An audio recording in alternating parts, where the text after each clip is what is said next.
The day my heart seized in protest, Eleanor, my girlfriend, was preoccupied, dedicating her time to the emotional well-being of Julian's cat, Julian, the ever-present white moonlight in her sky. We had argued, Eleanor and I, just prior to the cardiac event. Her urgent mission? To provide psychological counseling to Julian's feline companion. In my weakened state, I had pleaded with her in the past. The doctor said my condition is precarious. Driving is out of the question. For my next checkup, they strongly advise a family member to accompany me. I tried to reason with her. Is Julian so vital? More important than your seriously ill boyfriend? What profound psychological trauma could a cat possibly endure? Eleanor's response was laced with condescension and a sanctimonious air. You are utterly devoid of empathy. Julian explained that ever since your visit to his place, his cat, Snowball, has become deeply depressed. Besides, she added, her tone shifting to academic justification, my doctoral dissertation centers on the impact of animal psychology on their owners. Snowball's mental state directly affects Julian's well-being. Then, she delivered the final, cutting blow, dripping with insinuation. It was you who mistreated Snowball, wasn't it? Causing that fractured leg? Then again, she sneered. Someone capable of plagiarizing Julian's work probably possesses an exceptionally robust conscience. This heart issue is likely just for show, isn't it? With those words, she swept out, leaving me writhing on the floor, clutching my chest in agony. I was reduced to a groveling creature, crawling to the dining table to reach my phone and dial emergency services. Soon, I was being loaded into an ambulance, sirens wailing, en route to the hospital. I was pursuing a master's degree in creative writing in a country, while Eleanor was immersed in her psychology PhD program. Our childhood friend, Clara, had already graduated from medical school and was now an intern physician. I suffered from severe depression and anxiety, recently complicated by heart arrhythmia. In my past life, both Eleanor and Clara, consumed by their devotion to Julian, are shared. White moonlight had left me to fend for myself. Their neglect had led to a cursory dismissal of my symptoms and a fatal misdiagnosis. This time, however, I wouldn't wait for the pain to subside. Instead of a taxi, I immediately called for an ambulance. A country's healthcare system, burdened by resource constraints, was notoriously prone to misdiagnosis for non-critical cases. My priority was to avoid Clara, my childhood friend, the intern physician, and circumvent the disastrous misdiagnosis that had sealed my fate before. Clara, the person I should have trusted most in my previous life. Now, I couldn't afford to believe her. The ambulance lurched and swayed, each bump a jarring reminder of my predicament. A bitter taste filled my mouth. Was I, even in this second chance, destined to be perpetually overshadowed by Julian, to have everything I valued wrested from me? My work, my girlfriend, my childhood friend, even my life itself. Would all that I held dear inevitably be consumed by his insatiable ambition? Just like the plagiarism scandal a decade prior. 10 years ago, I was a precocious student at a Sino-foreign university in my home country, diligently preparing for admission to a prestigious literature program. As the only son of the Lin family, a lineage steeped in literary tradition, and engaged to Eleanor, the meticulously chosen fiancée of our families, I seemed destined for a life of privilege. Clara, our steadfast childhood companion, completed our close-knit trio. My own literary star was already ascendant. My works, published since my early teens, had garnered local acclaim, establishing me as a celebrated young author. I was, by all accounts, bathed in the golden light of fortune until Julian entered the scene. In the international student dormitory, Julian was my roommate. On our very first day, his eyes, wide with a thinly veiled envy, scanned my belongings. Wow, Ethan, all your things are designer brands, aren't they? Amazing. But then, his chin lifted, a glint of unsettling confidence in his gaze. No matter, he declared, his voice resonating with an unsettling certainty. I'll have all of this too. I'm the kind of person who stops at nothing to get what I want. Growing up, I had never encountered a desire left unfulfilled. Julian's blatant ambition, devoid of any pretense, was unnerving. Little did I know, Julian's ascent would be paved with my ruin. We became fast friends. I introduced him to circles he wouldn't normally access, oblivious to the subtle shift in dynamics. I even, in my naivete, brought him into the fold with Eleanor and Clara. Gradually, a disquieting change began to permeate my relationships with Eleanor and Clara. Subtle criticisms, veiled comparisons, began to surface. Eleanor would remark, "Ethan, it's only now, seeing you next to Julian, that I truly understand. You're so self-absorbed, so inconsiderate. Not like Julian, who is so gentle and thoughtful." Clara echoed this sentiment, her voice tinged with a new critical edge. "Ethan, I'm starting to think Julian is far more talented than you are. Are you sure you wrote all those books yourself?" Then, the insidious whispers began. An anonymous post surfaced on the university forum, a venomous smear campaign targeting my integrity. Lin Yinen's works are ghostwritten by his parents. He has no genuine creative ability whatsoever. And then, the devastating blow.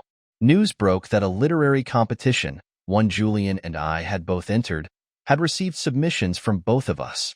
Julian's piece was virtually identical to mine, but his submission was time-stamped earlier, and the prose was undeniably more polished. I was branded a plagiarist, plummeting from my pedestal into the mire of public scorn. Everywhere I turned, I was met with cold stares and whispered insults. Even my parents turned against me, disbelief etched on their faces. Tragedy compounded tragedy. My father, distraught and preoccupied by the scandal, was involved in a car accident. My mother, consumed by grief and rage, pointed a trembling finger at me, her face contorted with pain. "It's all because of you. You cursed plagiarist. Why don't you just die?" I sank into the abyss of severe depression, a darkness so profound I attempted to end my own life. Unsuccessful, I retreated into a shell of silence for years. I left the country, my academic journey repeatedly disrupted by my spiraling mental health. Several semesters were lost to medical leave. University transfers became a recurring ordeal. Finally, in a country, fate, it seemed, had a perverse sense of humor, reuniting me with my two childhood friends. Years had passed, yet Eleanor rekindled our romance. "The past is irrelevant now," she declared, her voice soft with remorse.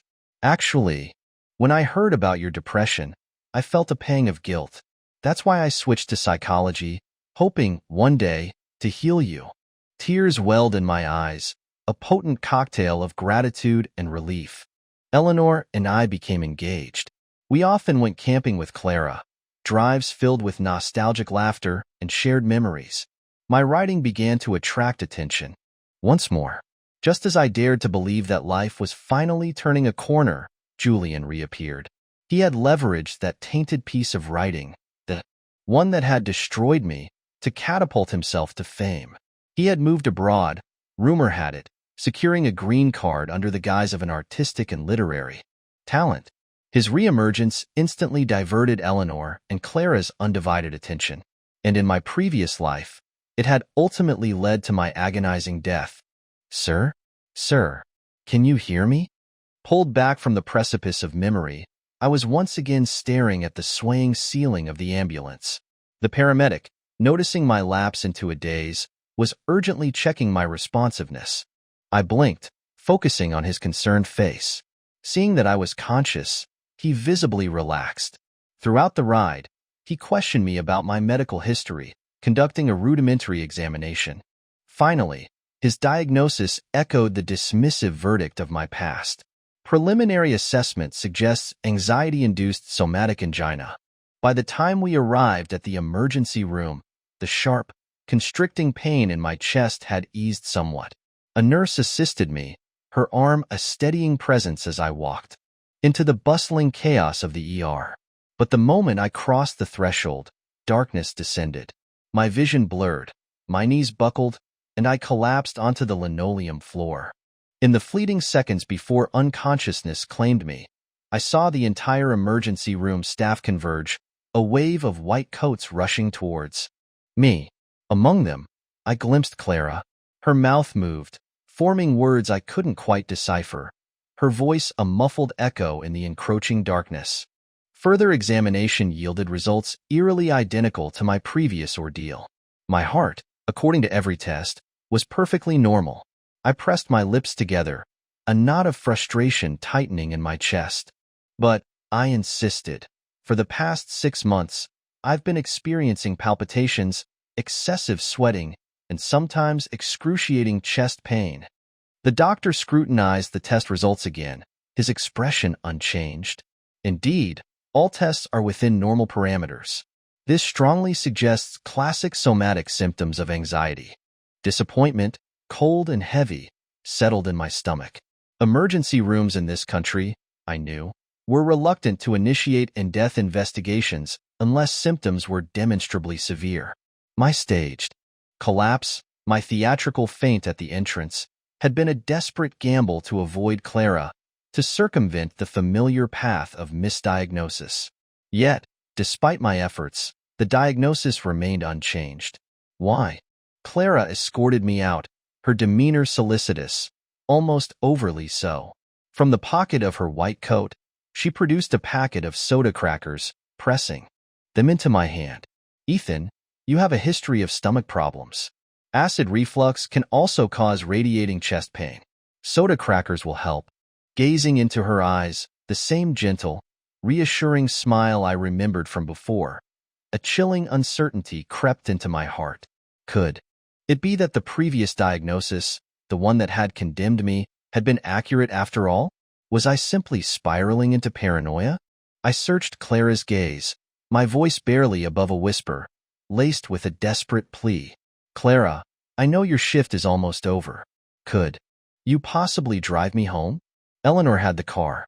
Clara was acutely aware of my weakened state, especially after the ambulance call. But she averted her eyes, a subtle shift in her posture, a barely perceptible withdrawal. Tonight, Julian has organized a party at his place. I promised I'd be there.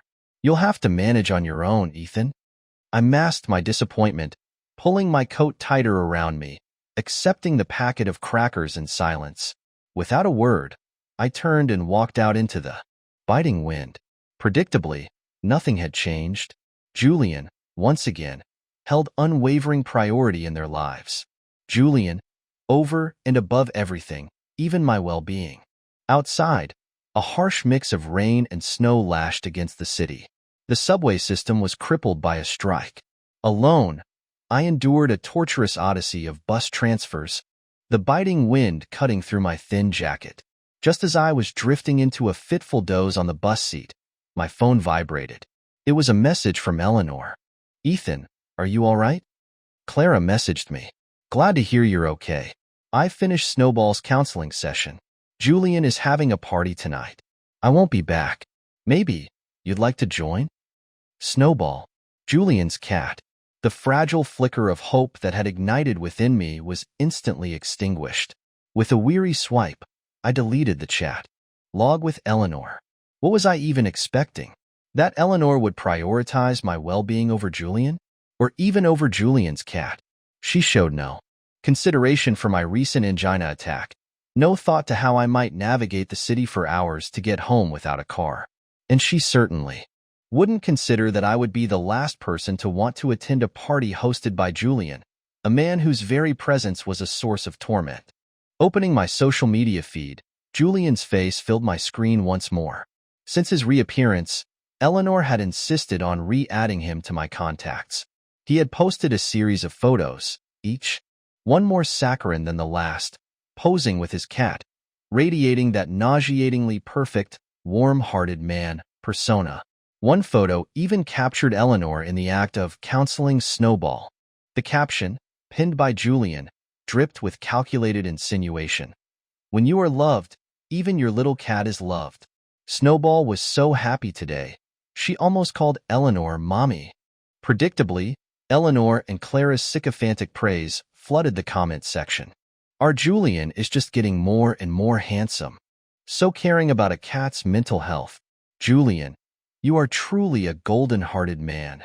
Julian, ever the puppeteer, replied, we're having a super cool party tonight.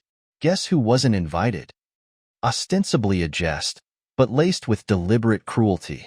He knew I would see it. He knew it would ignite a fight with Eleanor, that Eleanor would storm out, seeking refuge in his arms.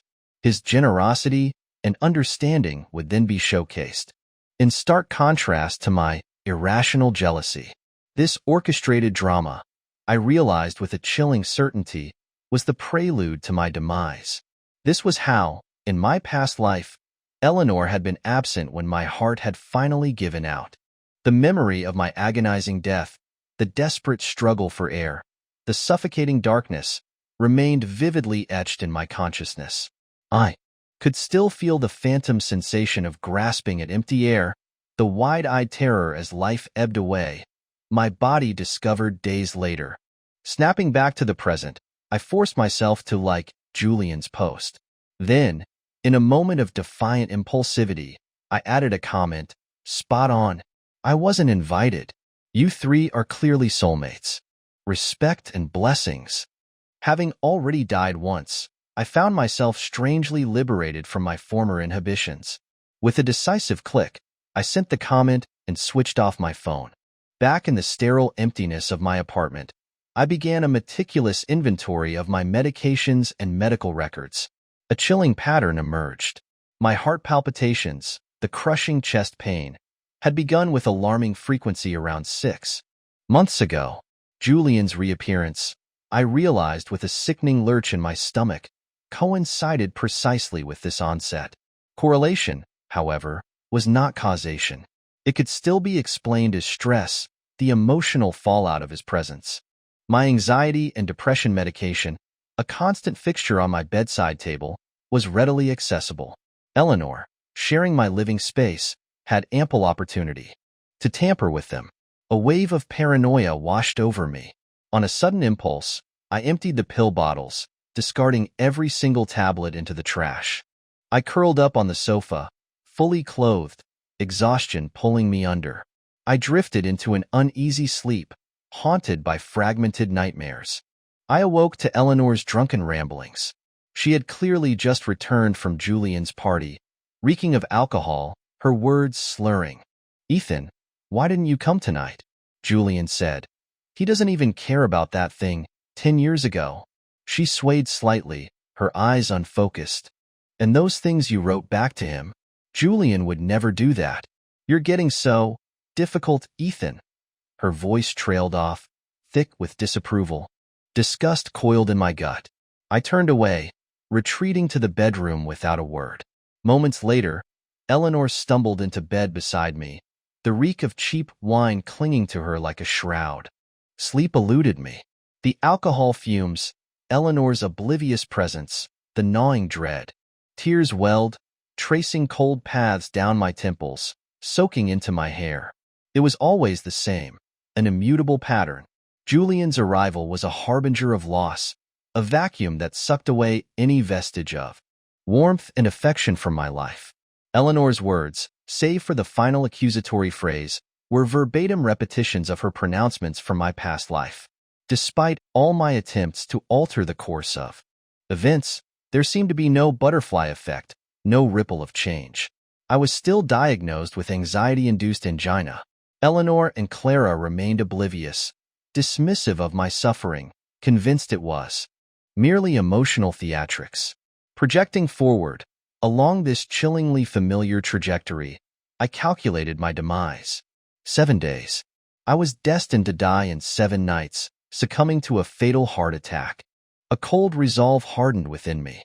Silently, I rose from the bed, navigating the darkened apartment to my laptop. On my personal website, I typed a stark, chilling sentence. Today marks the 7th day of my countdown to permanently leaving my girlfriend.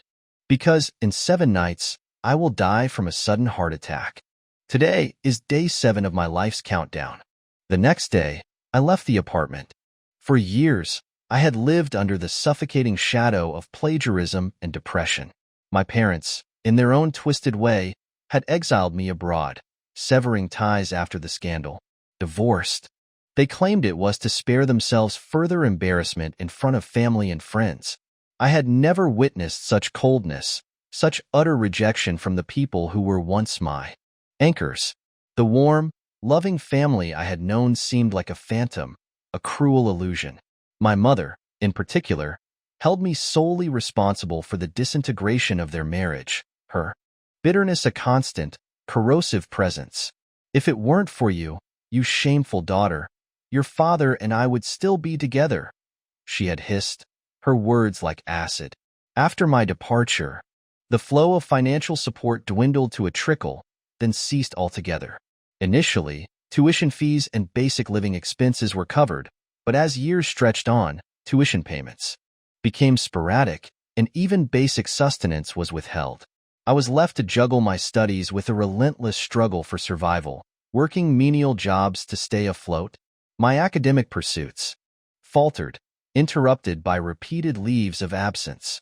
It was only after years of precarious existence, after securing permanent residency, that a semblance of stability returned. Yet the embers of my literary ambition still flickered within me.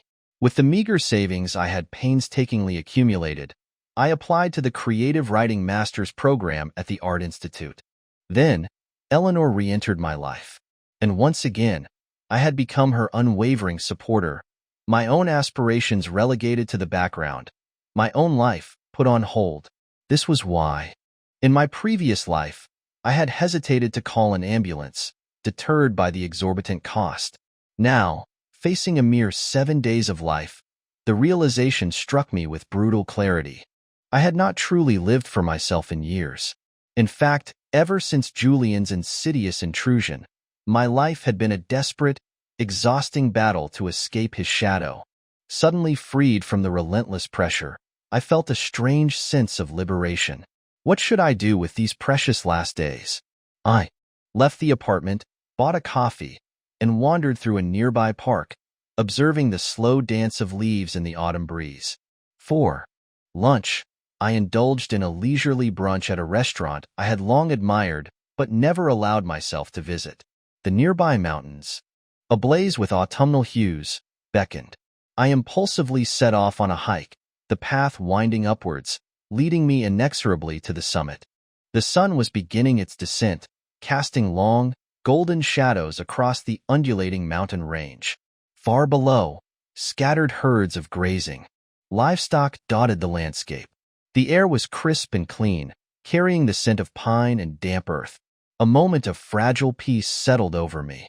Then, a voice, sharp and cutting, shattered the tranquility. A passerby, glancing in my direction, murmured to their companion, just loud enough for me to hear, "Isn't that the plagiarist writer?" The words, though few, struck me like a physical blow, piercing the fragile armor of my composure. Plagiarist. The label, years old, had become a trigger, a source of profound PTSD. A familiar constriction seized my chest, breath becoming ragged, pain radiating outwards from my heart. With trembling limbs, I managed to stumble to a nearby bench, collapsing onto the weathered wood. My hand instinctively reached for my phone. Even before I could unlock the screen, it began to ring. Eleanor's name flashed across the display. Her voice, when I answered, was shrill, accusatory, devoid of any trace of concern. "Where are you? Check online, now. Someone is accusing you of plagiarism again." My fingers, clumsy with dread, fumbled with the screen, navigating to social media. It wasn't just my personal website that was under siege. My social media accounts were inundated, a torrent of accusations and condemnations flooding every post. The anonymous accuser, emboldened by my website post from the previous day, had unleashed a deluge of evidence, insinuation, and outright fabrication, painting me as a serial plagiarist, my recent works all ill-gotten gains. To amplify the damage, the anonymous post juxtaposed Julian's recent publications with my own, meticulously highlighting supposed similarities. The timing, the sheer volume of Julian's output over the past 6 months, was unsettling. After his initial burst of fame a decade ago, Julian had produced remarkably little. Now, suddenly, he was experiencing a creative renaissance, his output mirroring my own, often preempting it. As I scrolled through the damning accusations, a cold dread seeped into my bones. Some of the similarities cited were not merely thematic echoes, but eerily specific plot points, character arcs, narrative techniques. Some of these elements hadn't even progressed beyond the conceptual stage in my own writing, existing only as nascent ideas in my mind. Even my academic advisor had contacted me, his message curt and professional, demanding an explanation, inquiring about potential academic misconduct, about plagiarism allegations. Defeated, I slumped onto the ground, the phone screen dimming in my hand, the weight of the accusations crushing me. How could this be happening again? 10 years ago, I could rationalize it, attribute it to youthful naivete, lax security protocols, a compromised computer password. But now, today, a decade later, how is Julian orchestrating this? How could he possibly access my unpublished ideas, my nascent concepts? The familiar vice tightened around my chest, constricting my breath, paralyzing my limbs. I lost all sense of time, of the encroaching twilight. It was only Eleanor's voice, cutting through the fog of my despair, that jolted me back to awareness.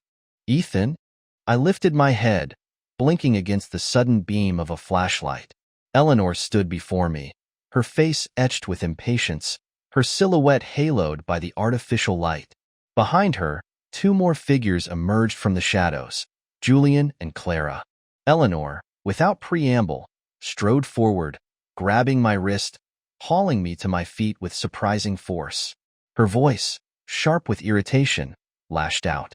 "You are unbelievably irresponsible, running off like this without telling anyone. I woke up and you were gone. Luckily, we installed that tracking app on your phone." Clara chimed in, her tone a blend of concern and condescension. "Yes, Ethan, you're engaging in plagiarism again, and then you pull stunts like this. Julian was so worried about you.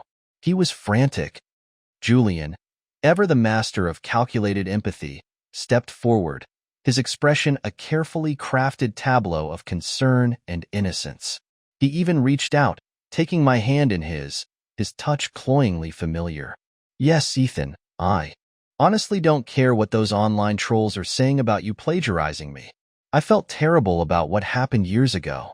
When I heard about your depression, about you moving abroad, I've been worried sick about you." He tightened his grip on my hand, his voice oozing false sincerity.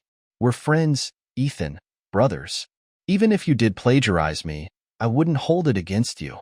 Eleanor and Clara gazed at Julian with undisguised adoration, their eyes practically shimmering with admiration. In their eyes, Julian was a paragon of forgiveness, a saintly figure who could overlook such egregious transgressions. I could almost hear their unspoken accusations, their inevitable comparisons. "Look at Julian, and then look at you." But something within me snapped. A surge of defiance, long dormant, finally erupted. I inhaled deeply, drawing strength from a wellspring of long-suppressed rage. Then, with a deliberate, forceful movement, I wrenched my hand from Julian's grasp. His face registered a flicker of disbelief, then a wounded indignation. He touched his hand as if it had been burned, his eyes widening with theatrical shock. "Ethan, I'm trying to help you. Why are you acting like this?" Eleanor and Clara sprang into action, rushing to Julian's side, their concern laser-focused on his supposed fragility. Clara, her voice, laced with anxious solicitude, cradled Julian's hand, examining it with exaggerated care. "Julian, are you hurt? Did he injure you?" I closed my eyes for a fleeting moment, a bitter smile twisting my lips. Julian, merely rebuffed, merely having his hand released, elicited such immediate, fervent concern. Yet my own spirit, fractured and bleeding, ravaged by Julian's machinations, had been silently screaming for years, a desperate, unheard cry, lost in the din of their unwavering adoration for him. Eleanor shoved me hard, the force of her push sending me stumbling backwards. Her face was flushed with anger, her eyes blazing. Ethan, for the sake of our history, for the sake of our past, I've tolerated your behavior for far too long. You, a plagiarist, have the audacity to be arrogant? Julian is showing you kindness, and you treat him like this. You are so ungrateful, so unbelievably selfish. The force of her shove, unexpected and brutal, sent a jolt of pain through my chest, a sharp, searing ache that resonated deep within my bones. I had never realized she possessed such physical strength or such unbridled fury. It wasn't just the physical impact. It was the venom in her words, the utter contempt in her eyes that finally broke the dam of my restraint. If you have never believed in me, if you have always harbored such disdain, why the charade? Why pretend to not care about the past, to want to be with me? We're done, Eleanor. We're finished. Go be with Julian. My declaration hung in the air, a stark, echoing pronouncement. Silence descended, a stunned stillness that enveloped the mountain clearing. They knew the depth of my feelings for Eleanor, the lengths I had gone to rekindle our relationship, the desperate hope I had clung to. Eleanor, her face a mask of barely suppressed fury, spun on her heel and stalked away, her footsteps rapid, heavy with unspoken rage. Julian, ever the performer, adopted his signature wounded puppy expression, his eyes wide with feigned innocence. Ethan, you've completely misunderstood. Eleanor, Clara, and I are just friends, just buddies. Don't let your imagination run wild. I'm not like you petty, insecure men. I have the utmost respect for women. He continued his carefully crafted performance, oblivious to the simmering rage building within me. I understand you've always been privileged, Ethan, born with a silver spoon in your mouth. Unlike me, who has always had to fight for everything. Even if you did plagiarize my work, I forgive you. But you're still so suspicious, so distrustful. I really am just friends with them, nothing more. Honestly, men like you are so tiresome. No wonder Eleanor is always arguing with you. Julian, lost in his self-serving monologue, remained blissfully unaware of the storm about to break. Then, the sharp crack of flesh against flesh echoed through the stillness. A resounding smack reverberated across the clearing as my open hand connected with Julian's face. Julian recoiled, clutching his stinging cheek, his eyes widening in genuine disbelief. "Ethan, how dare you hit me?" he shrieked, his carefully constructed facade crumbling into petulant outrage. But I was beyond caring about facades, beyond caring about consequences. Another blow landed, harder this time. A resounding thwack that snapped Julian's head to the side. I should have seen through you from the very beginning, Julian. From the moment I met you, I should have treated you exactly like this. I felt a strange detachment, as if floating above the scene, observing this bizarre tableau from a remove. My emotions, strangely muted, replaced by a chilling clarity. I was calm, terrifyingly calm. Stop spewing that garbage about respecting women. Stop pretending that your constant physical closeness with other men's girlfriends is just being friendly, being a good guy. You know it makes me uncomfortable when you're all over Eleanor, when you blur the lines, when you deliberately create ambiguity. My words poured out, a torrent of pent-up resentment, years of suppressed anger finally finding voice. You hide behind this pathetic buddy act, weaponizing your supposed innocence as a shield. You stand on some self-proclaimed moral high ground, twisting the knife, making me the villain for feeling hurt, for feeling betrayed. You revel in your supposed superiority, built on the foundation of my pain, my stolen success, just like you've always done. That first slap, I stated, my voice cold and devoid of emotion, was for the life you stole from me through your plagiarism. This second one, I raised. My hand again, my gaze locking with his, is for your continued lies, for your new campaign to destroy me, for this new wave of fabricated accusations. Enough. Suddenly, my arm was seized in a vice-like grip. Clara's fingers, usually delicate and precise, were now clenched around my wrist, her knuckles white with strain, her face contorted with fury. "You're insane, Ethan," Clara retorted, her voice laced with scorn. "It's clearly you who plagiarized Julian, yet you accuse him of stealing from you. Utterly ridiculous, turning the blame around like that." I coldly withdrew my hand, a gesture of disdain, and pulled a handkerchief from my pocket, wiping my fingers as if defiled. "Believe whatever you want. I will clear my name." Julian, seemingly stunned by the force of my slaps, remained speechless for a moment. Then, he gingerly touched his forehead, a theatrical wince contorting his features. I feel dizzy, everything's spinning." Clara was instantly solicitous, her face etched with concern. She cradled Julian's cheek, marked with the red imprint of my hand, in both of hers. "Julian, are you all right? Do you feel nauseous?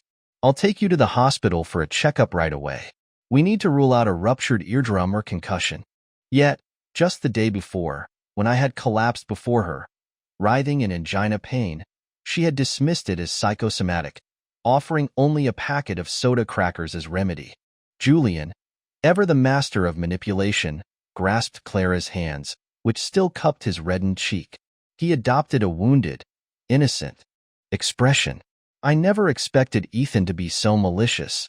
I had hoped he had repented, but it seems he harbors such deep hatred for me. "Perhaps," he declared, his voice hardening with a newfound resolve, "I no longer need to be so considerate of his feelings." I scoffed, a sound of bitter amusement.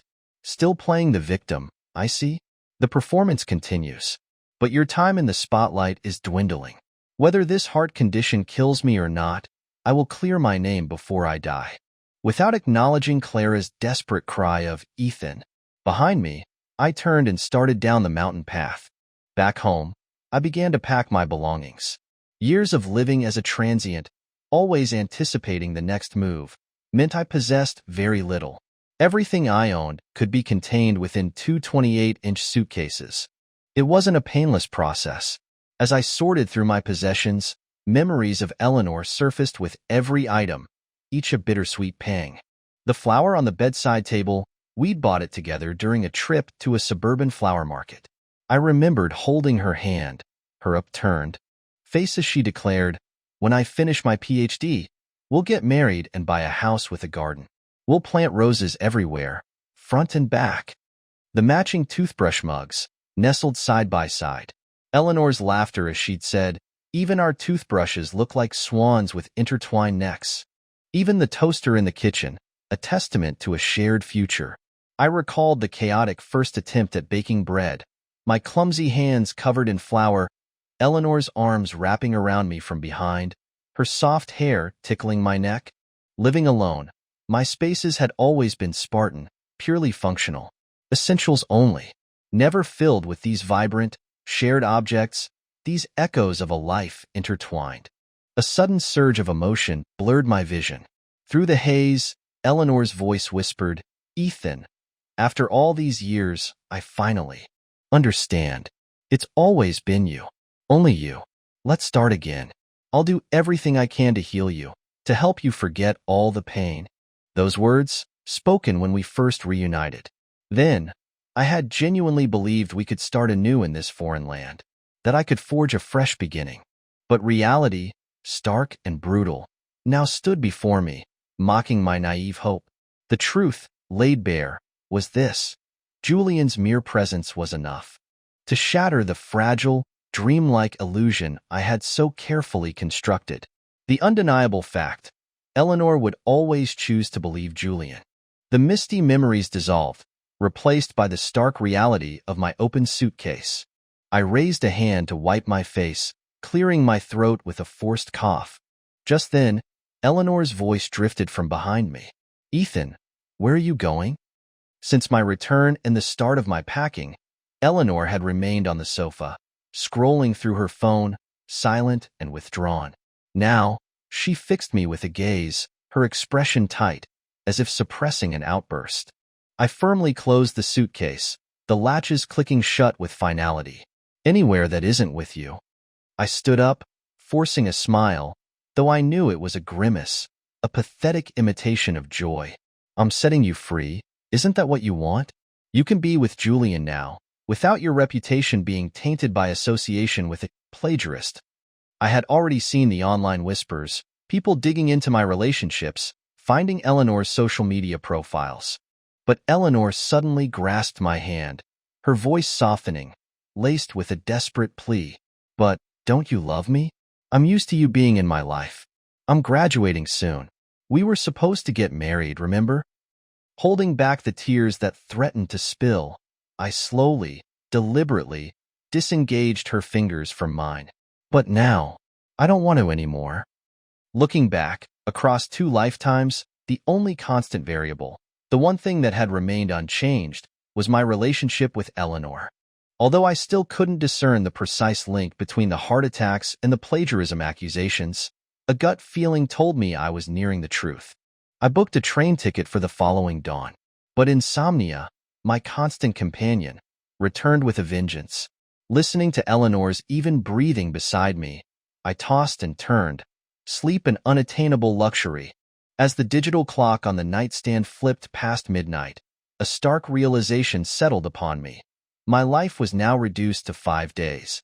On the morning of the 5th day, I slipped out of the apartment before Eleanor awoke, silently wheeling my suitcases away from what had been home. I journeyed north by train, traveling deep into the mountains. This region, with its endless meadows of wildflowers and perpetually snow-capped peaks, was a place Eleanor and I had once visited on vacation. I remembered, captivated by its serene beauty, saying, if I had only a few days left to live, I'd want to spend them here. I checked into a small, unassuming inn. Under the dim, yellow light of the room, I placed my hands on the keyboard and typed a single sentence. From this moment forward, I will prove I am not a plagiarist. The online frenzy was already at fever pitch. My announcement instantly amplified the attention, drawing a tidal wave of online scrutiny. Julian, in a live stream, countered, no matter what tricks Ethan pulls, all the evidence proves he plagiarized me. But then, I released my counteroffensive, a lengthy post on social media. I meticulously laid out the timeline of my and Julian's creative outputs, compiling a detailed, multi-page PPT presentation. Viewers could readily see the undeniable correlation. The bursts of Julian's new works coincided precisely with periods of close contact with me. Furthermore, his entire creative career consisted of only these 2 sudden, isolated bursts of productivity. In stark contrast, my own creative output had been a consistent, sustained stream over many years. I concluded my post with a challenge. For the next 5 days, I will publish a new chapter of a novel daily on my personal website. During this time, I will avoid all contact with the outside world. If Julian can truly prove he is the original creator, let him compete with me in a creative showdown. Let him also produce original work. If he can consistently outpace me, publishing superior work before I do, then I will publicly confess to being a plagiarist. The gauntlet was thrown. Anticipation surged. Internet users flocked to my website, my social media. My personal website's follower count exploded overnight, swelling by tens of thousands. Some commentators even speculated, fiction often mirrors reality, but rarely does reality mirror fiction so perfectly. I suspect Ethan is a brilliant metafiction writer, crafting an extraordinary story in real time. My life, it seemed, had become a gripping, real-life suspense novel. In the days that followed, I worked with a frantic, almost manic energy, neglecting sleep and food.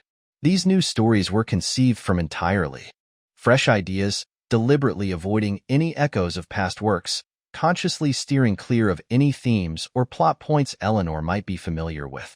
Under the crushing weight of time, facing my own mortality, I felt like a candle burning with incandescent intensity just before being extinguished.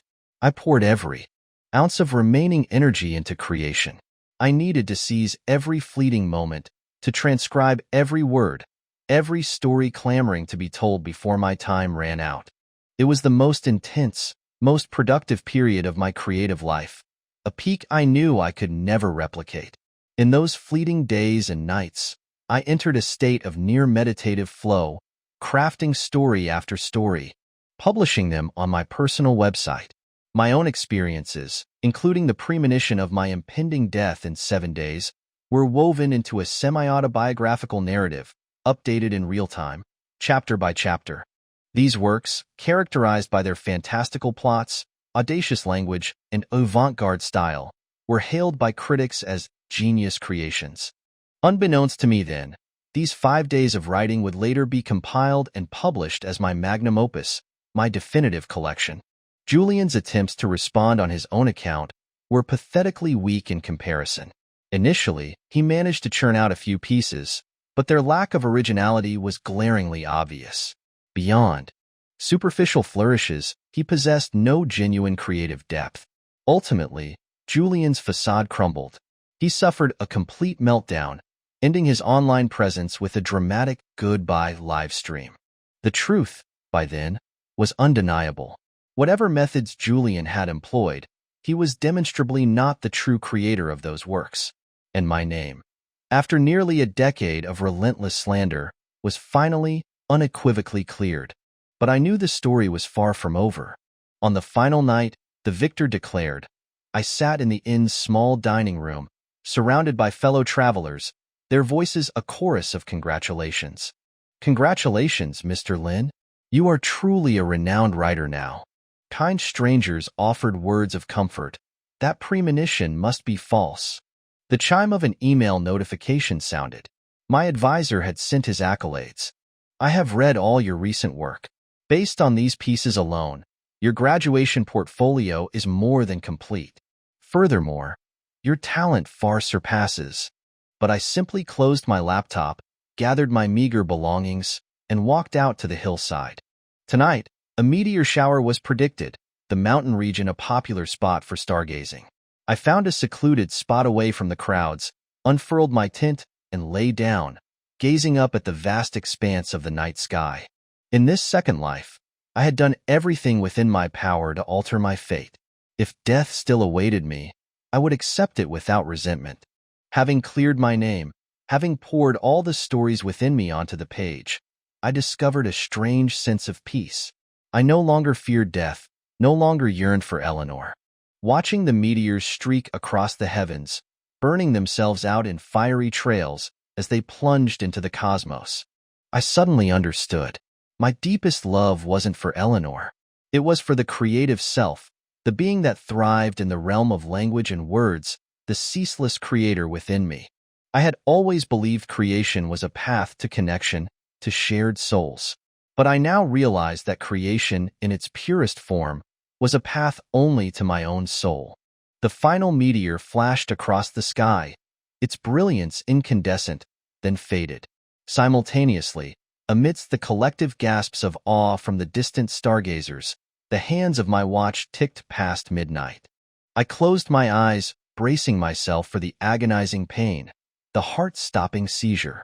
But a second passed, then 2. Nothing happened. My heart continued to beat, strong and steady, full of life. Suppressing a wave of overwhelming emotion, I opened my eyes. I saw the boundless, breathtaking expanse of the starlit sky. Never had I witnessed such beauty. The stars, countless and immense, shimmered with renewed life. Tears streamed from the corners of my eyes, a release of uncontainable joy. I had done it. In this second chance, I had defied my destiny. I had not died on that day. From that day forward, my life, like a clock hand jolted from a decade-long standstill, began to accelerate, hurtling forward on a new trajectory. I graduated, with honors. I entered the creative industry, becoming a successful screenwriter and author. I never returned to the apartment I had shared with Eleanor. The angina attacks ceased entirely. Yet, during a session of psychotherapy, I stumbled upon a far deeper, more sinister truth. My hypnotherapist asked, "Have you undergone hypnosis therapy frequently in the past?" I was taken aback, instinctively replying, "No, I've never had any hypnosis treatment at all." The therapist paused, a puzzled expression on his face. "That's odd. You entered a hypnotic state remarkably quickly, as if you were very accustomed to guided induction." A cold sweat slicked my palms. The pieces clicked into place. I saw the horrifying truth. After Julian's reappearance, my PTSD had manifested in frequent panic attacks and palpitations. Eleanor, my PhD candidate girlfriend in psychology, had repeatedly suggested so-called natural therapies, specifically a magic mushroom treatment, a type of fungi used overseas as an adjunct therapy for depression known to induce a hypnotic state. However, to manage its effects, it typically required guidance from a trained hypnotherapist, and Eleanor had eagerly volunteered to be my therapist. Why drive for hours to book another hypnotherapist when you already have a psychology PhD candidate girlfriend right here? She had reasoned. After each session, I would emerge from the hallucinatory haze feeling strangely refreshed, but with no recollection of what had transpired during the hypnosis itself. It was chillingly clear. Eleanor had used these sessions as opportunities to subtly extract my creative ideas, my nascent plot concepts, even subconscious thoughts. Information she then relayed to Julian, allowing him to preemptively publish his works. After I recounted my experiences, the hypnotherapist's expression turned grave. "Mr. Lin, this is criminal. You have every right to sue her. Your ex-girlfriend has flagrantly violated patient-therapist ethics and could face the revocation of her license, permanently barring her from practicing in the field of psychology. I initiated an investigation, submitted for medical evaluations. The afternoon I filed the formal complaint with the Psychological Association, I encountered Clara again. She pleaded with me, "Stop this, Ethan. In my heart, you've always been that innocent boy. How have you become so ruthless?" I offered a wry smile. Innocent? Innocence hadn't saved me from the false accusations, from death, in my past life. If the me you prefer is one who is easily victimized, then I prefer to be this version. An eye for an eye, a tooth for a tooth. Clara slumped, burying her face in her hands. You don't understand how difficult things are for Julian and Eleanor now. The online backlash you orchestrated has severely impacted their lives. Julian is now branded a plagiarist. He's recognized and whispered about everywhere he goes. And Eleanor, after years of grueling work, was just about to graduate with her PhD. You can't destroy her future like this. A humorless laugh escaped my lips. Their lives? What about my life, Clara? I locked eyes with her, my gaze unwavering. Julian has enjoyed the stolen halo of genius writer for a decade. Do you have any idea what my life has been like for the past 10 years? And when Eleanor made those choices, did she ever consider the consequences? Clara's lips trembled. I offered a faint, chilling smile. Actually, I should have trusted you most of all.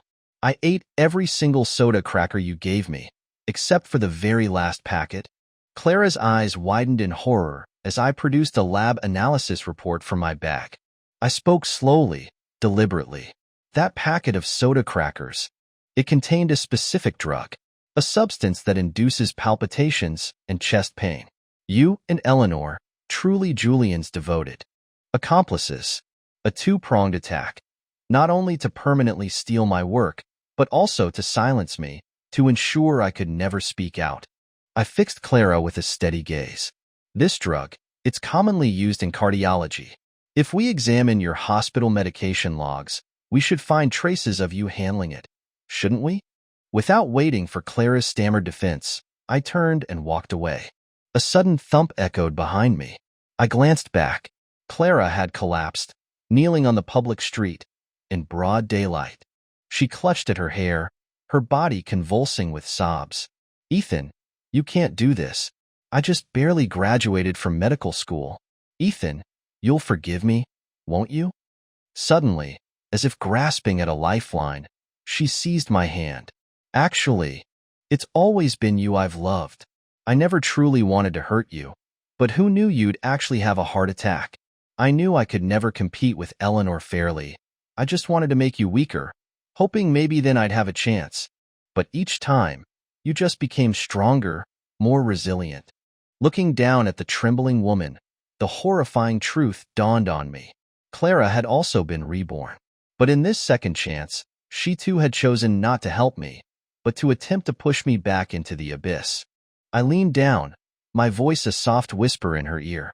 Clara, don't worry. I will absolutely be filing charges against you. You can wait for the abyss to swallow you both, you and your precious Julian. My figure disappeared into the first snowflakes of the season, leaving Clara kneeling alone, shivering in the cold, desolate street. Later, Eleanor's psychology license was revoked for violating medical ethics and professional boundaries. She was expelled from her PhD program, no university willing to accept her. Clara's medical license was also rescinded for drug misuse. She was convicted of attempted murder and served a prison sentence. Upon release, she was blacklisted by the Medical Association, permanently barred from practicing medicine. Julian's fate was perhaps the most pathetic. He had never held a job, possessed no independent skills. In reality, he had dropped out of university abroad, obtaining residency through a sham marriage with a local. He had coasted for a decade on the dwindling royalties from the book he had stolen from me. Accustomed to a life of luxury, he had hoped to secure another meal ticket by marrying Eleanor. But Eleanor wanted nothing to do with him. She even messaged me, declaring, "Who would want such a vile and manipulative man? Ethan, I finally understand. You are the one I've always truly loved." I was weary of these empty pronouncements. Women, one after another, seemed to believe that offering me some hollow declaration of love was some supreme reward, enough to erase all their past actions. I typed a reply, "But I don't love you anymore." I realize now, the person I should have loved most was myself. After sending the message, I blocked Eleanor. I sued Julian, demanding repayment of the royalties he had unjustly received for years. Julian, unable to repay the debt, was forced to enter the adult entertainment industry, working as a go-go boy in a bar in the red light district. Later, I heard that Eleanor, disgraced and without her degree, was too ashamed to return home. To survive, she worked as a waitress in a Chinese restaurant. But none of it mattered to me anymore. After that ordeal, my reputation soared to new heights. I became a visiting professor at a prestigious university in my home country, frequently invited back for lectures and speaking engagements. As the plane ascended into the cloud sea, I leaned against the window, watching the sun rise in a burst of golden light. Shadows still lingered, fleeting across my face, but they were quickly overtaken by the boundless radiance. Bonus chapter. Eleanor had always believed no one understood Ethan's talent better than she did. Who could be closer, more intimately familiar, than his childhood sweetheart? She had been his first reader, captivated by the raw brilliance that practically vibrated from his earliest works. When she learned their families intended to unite them in marriage, Eleanor was ecstatic. Ethan would be hers, her husband, and she would be his lifelong reader. But then, Julian had entered their lives. She found herself involuntarily comparing Julian to Ethan. Ethan wasn't gentle enough, never yielding, never making her feel quite so comfortable. Yet, deep down, she knew her heart belonged to Ethan, always and only Ethan. However, each time she saw him tormented by Julian, a perverse thought would surface. If Ethan could no longer create, would he finally break, finally submit to her? That single, selfish thought, she now realized, had cost her everything. It had cost her Ethan. Years later, the aging restaurant manager stood behind the glass doors, catching a glimpse of Ethan, still as captivating as ever. His name was now widely recognized, his works lauded, his literary accolades mounting. But she couldn't bear to face him. She looked at her reflection in the glass, a worn, middle-aged woman, her youthful glow long faded. Eleanor simply watched Ethan disappear around the corner, his silhouette swallowed by the city street. Then, she returned to the kitchen, retrieving a single scoop of vanilla ice cream, Ethan's once favorite flavor. She bit into it savagely, as if to punish her past self, to vent her rage at the foolish choices she had made. The cold ice cream stung her teeth, and in the sharp, sudden pain, tears streamed down her face.